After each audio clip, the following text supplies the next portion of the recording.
Introduction. Good morning, sir. Good morning, students. Please sit down. Today we will start a new lesson, rational numbers. You will know how rational numbers are the numbers of everyday arithmetic and why are they called rational. So let us start a lesson. Objectives. At the end of this lesson, you'll be able to distinguish between natural numbers, whole numbers, and integers. Define rational numbers. Learn the addition, subtraction, multiplication, and division of rational numbers. Discuss the role of 0 and 1 for rational numbers. Explain additive inverse and multiplicative inverse of rational numbers. Find rational numbers between any two given rational numbers.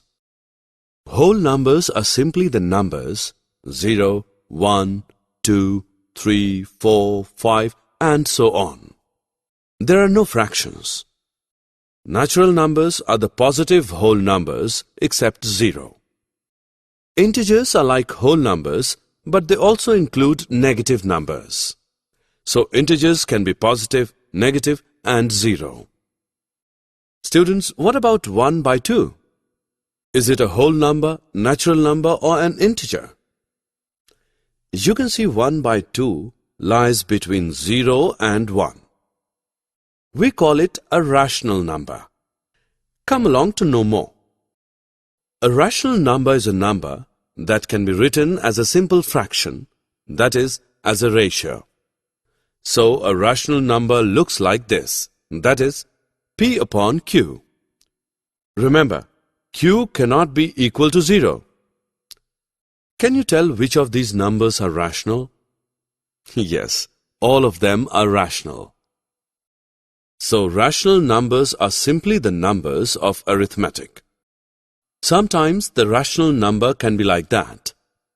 Do you think that it is in simplified form? No, it can be further simplified. But how? Here we can divide the numerator and denominator by 5 to get 3 by 5.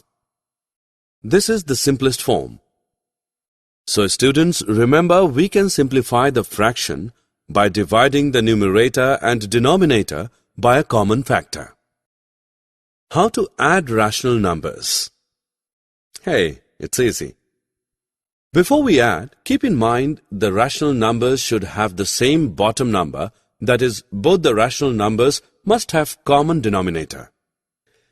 The easiest way to do this is to multiply both parts of each number by the bottom part of the other. Here is an example of addition. We will add 5 by 4 and 1 by 4. See, the denominators are already the same. Now add the numerators and put the answer over the same denominator. This fraction can be further simplified to 3 by 2. Subtraction of rational numbers is same as the addition. Before subtracting the rational numbers, always look for the common denominator.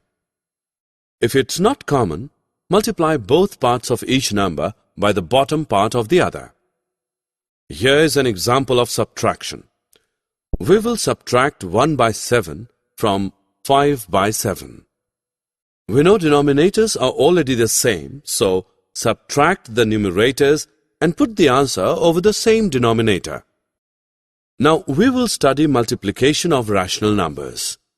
This is the easiest one. To multiply two rational numbers, just multiply the numerators and denominators separately like this. Here is an example. We will multiply 1 by 3 and 3 by 5. First of all, we will multiply the numerators. Now we will multiply the denominators. Now this fraction can be further simplified to 1 by 5. Division of rational numbers is again very simple thing to do. First of all, flip the second number over and make it a denominator. After that, do a simple multiplication. Here is an example. we will divide 1 by 4 and 1 by 6. Now we will turn the second fraction upside down so that it becomes a reciprocal. Multiply the first fraction by that reciprocal. This fraction can be further simplified to 3 by 2. Here we have added a 0 to a rational number. What did you notice? When we add 0 to a rational number, the sum is always again rational number. For this reason, 0 is called the additive identity of rational numbers. Now check it out, the multiplication of a rational number with 1. What did you observe? When we multiply a rational number with 1, the product is always again that rational number. For this reason, 1 is called the multiplicative identity of rational numbers. You may have come across negative numbers while studying, isn't it? Is -1 the negative of 1? Yes, it is because 1 plus -1 equal to 0. So we say that -1 is the negative or additive inverse of 1.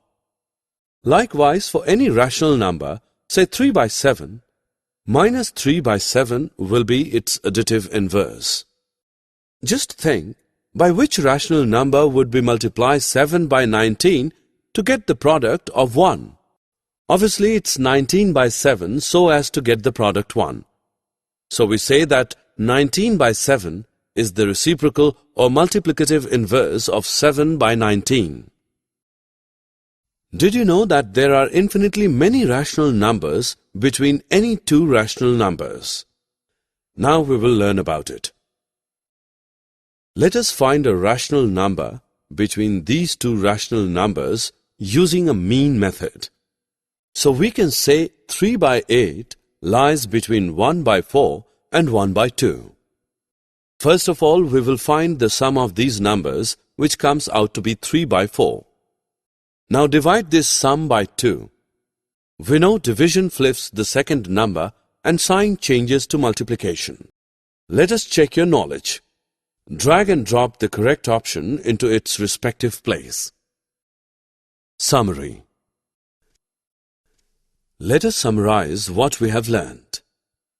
A rational number is a number that can be written as P upon Q, where P and Q are integers and Q is not equal to 0. Rational numbers are commutative and associative under addition and multiplication. 0 is the additive identity for rational numbers. 1 is the multiplicative identity for rational numbers. The additive inverse of P upon Q is minus P upon Q and vice versa. The reciprocal or multiplicative inverse of P upon Q is A upon B if P upon Q into A upon B is equal to 1.